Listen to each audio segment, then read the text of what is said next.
భారత కార్పొరేట్ రంగం 2025-26 ఆర్థిక సంవత్సరాన్ని బలమైన ఫలితాలతో ముగించింది.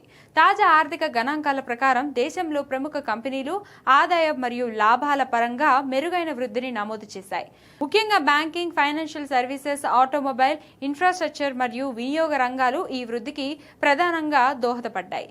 దేశీయ డిమాండ్ స్థిరంగా పెరుగుతుండడం, ప్రభుత్వ పెట్టుబడులు కొనసాగుతుండడం, అలాగే వ్యాపార కార్యకలాపాలలో చురుకుదనం పెరగడం కంపెనీల పనితీరుపై సానుకూల ప్రభావం చూపింది. అంతేకాకుండా అనేక కంపెనీలు ఖర్చులను సమర్థవంతంగా నియంత్రించడం ద్వారా తమ లాభదాయకతను మరింత మెరుగుపరిచాయి.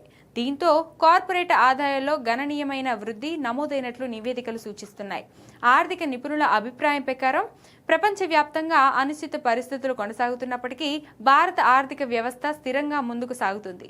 దేశీయ వినియోగం, మౌలిక సదుపాయాల అభివృద్ధి మరియు పెట్టుబడుల పెరుగుదల కారణంగా భారత కంపెనీలకు రాబోయే కాలంలో కూడా మంచి అవకాశాలు ఉండొచ్చని విశ్లేషకులు చెబుతున్నారు.